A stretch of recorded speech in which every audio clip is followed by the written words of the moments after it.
ಕುರ್ಚಿ ಕದನಕ್ಕೆ ಶೀಘ್ರವೇ ಸಿಗುತ್ತಾ ಮುಕ್ತಿ? ರಾಹುಲ್ ಸಂಧಾನ ಫಲ ಕೊಡುತ್ತಾ? ಯಥಾಸ್ಥಿತಿ ಆದರೆ ಮುಂದೇನು? ಇದುವೇ ಚಿತ್ರರಂಗದ ಎರಡನೇ ಸ್ಟೋರಿ, ರಾಹುಲ್ ಸಂಧಾನ.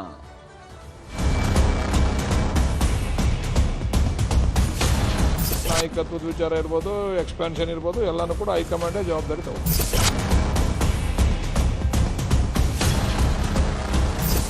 ಮೇ ತಿಂಗಳಲ್ಲಿ ಕರ್ನಾಟಕ ರಾಜ್ಯದಲ್ಲಿ ಬದಲಾವಣೆಗಳು ನಮ್ಮ ಪಾರ್ಟಿಲೂ ಆಗ್ತವೆ, ಬೇರೆ ಪಾರ್ಟಿಲೂ ಆಗ್ತವೆ.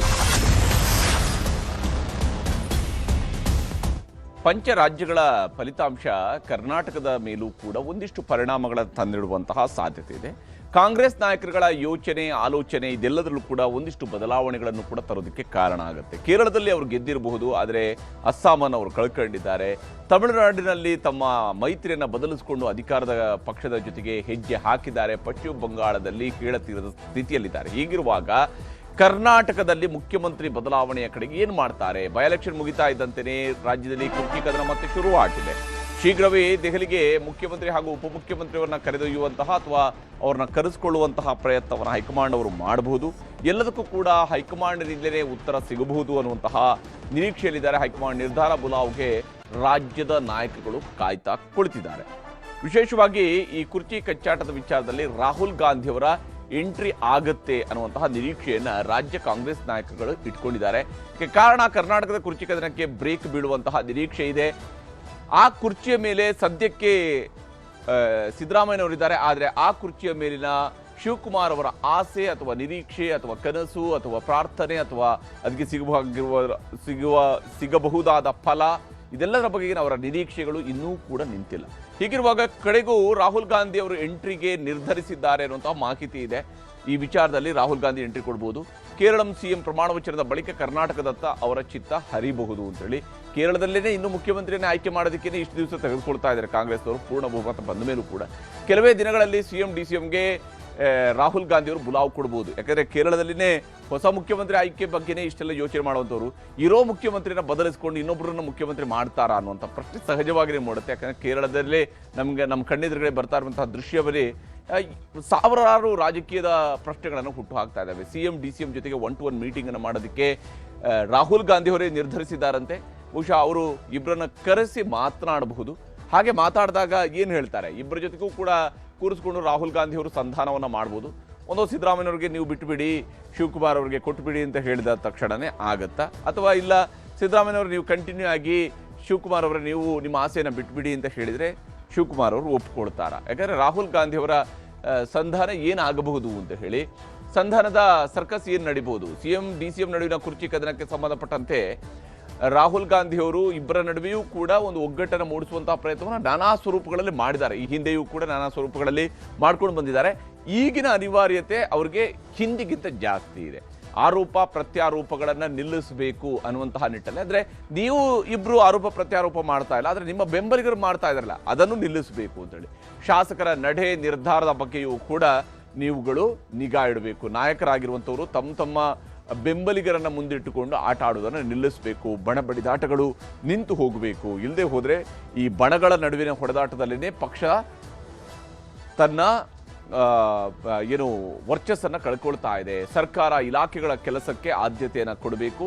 ಅದು ಈಗ ನಮ್ಮ ಫಸ್ಟ್ ಪ್ರಯಾರಿಟಿ. ಕಾರ್ಯಕರ್ತರ ಕಳವಳಗಳನ್ನು ನಾವು ನೋಡಿಕೊಂಡು ಕ್ರಮವನ್ನು ಮಾಡಬೇಕು, ಹೆಜ್ಜೆ ಹಾಕಬೇಕು. ಪ್ರತಿಪಕ್ಷಗಳೊಂದಿಗಿನ ಸಂಪರ್ಕ ಹೊಂದಿರುವಂತಹವರ ಬಗ್ಗೆಯೂ ಕೂಡ ಎಚ್ಚರವನ್ನು ಹೊಂದಿರಬೇಕು. ಭ್ರಷ್ಟಾಚಾರದ ಆರೋಪಗಳು ಬರದಂತೆ ನೋಡಿಕೊಳ್ಬೇಕು, ಅಥವಾ ಭ್ರಷ್ಟಾಚಾರಕ್ಕೆ ಆಸ್ಪದ ಕೊಡಬಾರ್ದು. ಬದಲಾವಣೆಯ ಸಾಧಕ ಬಾಧಕದ ಬಗ್ಗೆಯೂ ಕೂಡ ಚರ್ಚೆಗಳನ್ನು ಮಾಡಬಹುದು. ಬದಲಾವಣೆ ಆಗೋದಾದರೆ ಏನು ಸ್ವರೂಪ, ಹೇಗಿರುತ್ತೆ, ಏನು ಕತೆ, ಗಟ್ಟಿ ನಿರ್ಧಾರದ ಪರಿಣಾಮಗಳು ಏನೇನು ಅನ್ನೋದ್ರ ಬಗ್ಗೆಯೂ ಕೂಡ ರಾಹುಲ್ ಗಾಂಧಿ ಅವರು ಯೋಚನೆಯನ್ನು ಮಾಡಬೇಕಾಗತ್ತೆ. ಒಂದು, ರಾಹುಲ್ ಗಾಂಧಿ ಅವರ ಜೊತೆಗೆ ಮಾತುಕತೆ ಆಯ್ತಾಗ ಶಿವಕುಮಾರ್ ಅವ್ರಿಗೂ ಕೂಡ ಯಾವುದೇ ಮಾತಿರೋದಿಲ್ಲ, ಸಿದ್ದರಾಮಯ್ಯವ್ರಿಗೂ ಯಾವುದೇ ಮಾತಿರಲ್ಲ. ಅವ್ರು ಏನು ಹೇಳ್ತಾರೆ ಅದನ್ನು ಕೇಳುವಂಥ ಸ್ಥಿತಿಯಲ್ಲಿ ಖಂಡಿತವಾಗ್ಲೂ ಕೂಡ ಇಬ್ಬರು ನಾಯಕರು ಇದ್ದೇ ಇರ್ತಾರೆ. ಯಾಕಂದರೆ ಆ ಮಟ್ಟಿಗಿನ ರೆಸ್ಪೆಕ್ಟನ್ನು ಅವರಿಬ್ಬರೂ ಕೂಡ ರಾಹುಲ್ ಗಾಂಧಿ ಅವ್ರ ಜೊತೆಗೆ ಹೊಂದಿದ್ದಾರೆ. ಸಿಎಂ ಕುರ್ಚಿ ಮೇಲೆ ಕಣ್ಣಿಟ್ಟಿರುವಂತಹ ಶಿವಕುಮಾರ್ ಅವರಿಗೆ ಮತ್ತೊಂದು ಟಾಸ್ಕನ್ನು ಕೊಡುವ ಸಾಧ್ಯತೆಯೂ ಕೂಡ ಇದ್ದೇ ಇದೆ. ಕುರ್ಚಿ ಉಳಿಸ್ಕೊಳ್ಳೋದಕ್ಕೆ ಸರ್ಕಸ್ ಮಾಡ್ತಾ ಇರುವಂತಹ ಸಿಎಂಗೂ ಒಂದು ಟಾಸ್ಕನ್ನು ಪಕ್ಷದ ಕಡೆಯಿಂದ ಕೊಡುವಂತಹ ಸಾಧ್ಯತೆ ಇದ್ದೇ ಇರುವಂಥದ್ದು.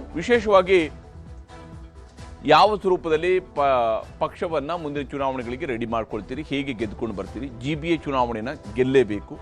ಬೆಂಗಳೂರಿನಲ್ಲಿ ಕಾಂಗ್ರೆಸ್ ಎಷ್ಟು ಪಾಲಿಕೆ ಮಾಡಿದೆಯೋ ಅಷ್ಟು ಪಾಲಿಕೆಗಳಲ್ಲೂ ಕೂಡ ಆಡಳಿತಕ್ಕೆ ಬರಬೇಕು. ಸ್ಥಳೀಯ ಸಂಸ್ಥೆಗಳ ಚುನಾವಣೆಯಲ್ಲಿ ಪಕ್ಷ ಹೆಚ್ಚಿನ ಸಂಖ್ಯೆಯಲ್ಲಿ ಗೆಲ್ಲಬೇಕು. ಹಾಗಿದ್ದಾಗ ಮಾತ್ರನೇ ಪಕ್ಷ ಮುಂದಿನ ಚುನಾವಣೆಗೂ ರೆಡಿ ಆಗುತ್ತೆ. ರಾಜ್ಯಸಭೆ ಮತ್ತು ಪರಿಷತ್ ಚುನಾವಣೆಗಳ ನೇಮಕದ ಜವಾಬ್ದಾರಿ ಈ ವಿಚಾರಗಳಲ್ಲೂ ಕೂಡ ಬಹಳ ಪರ್ಟಿಕ್ಯುಲರ್ ಆಗಿ ನೀವು ಕೆಲಸವನ್ನು ಮಾಡಬೇಕಾಗತ್ತೆ ಅನ್ನೋದ್ರ ಬಗ್ಗೆ. ಈ ವಿಚಾರದಲ್ಲಿ ಹೈಕಮಾಂಡ್ ಮಧ್ಯಪ್ರವೇಶದ ಬಗ್ಗೆ ಕಾಂಗ್ರೆಸ್ ನಾಯಕರುಗಳು ಏನು ಹೇಳ್ತಿದ್ದಾರೆ ಅನ್ನೋದು ನಿಮ್ಗೆ ತೋರಿಸ್ತೀನಿ.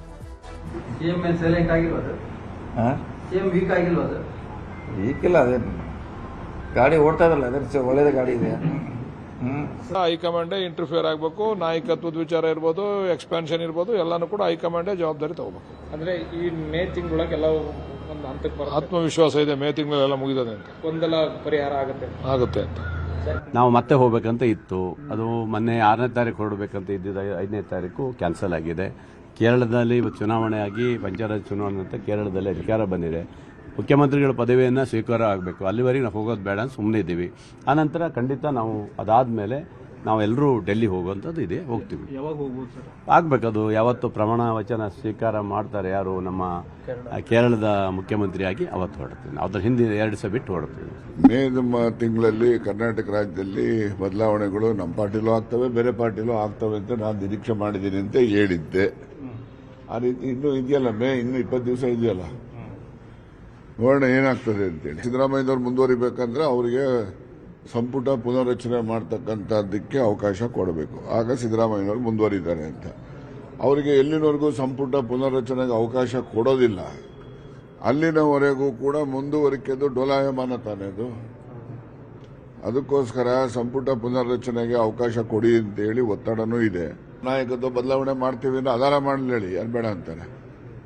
ಏನಾದ್ರು ಒಂದು ಆಗ್ಬೇಕಲ್ಲ. ಇಲ್ಲಿ ಗೊಂದಲದಲ್ಲಿ ಸರ್ಕಾರದಲ್ಲಿ ಕೂಡ ಸರಿಯಾಗಿ ಕೆಲಸ ನಡೆಯೋದಿಲ್ಲ. ಈ ಅಧಿಕಾರಿಗಳು ಮೊದಲನೇ ಅವ್ರಿಗೆ ತೂಕುಡಿಸೋರಿಗೆ ಹಾಸಿಗೆ ಹಾಸ್ಕೊಟ್ಟಂಗೆ ಈ ಗೊಂದಲ ಇರೋದ್ರಿಂದ.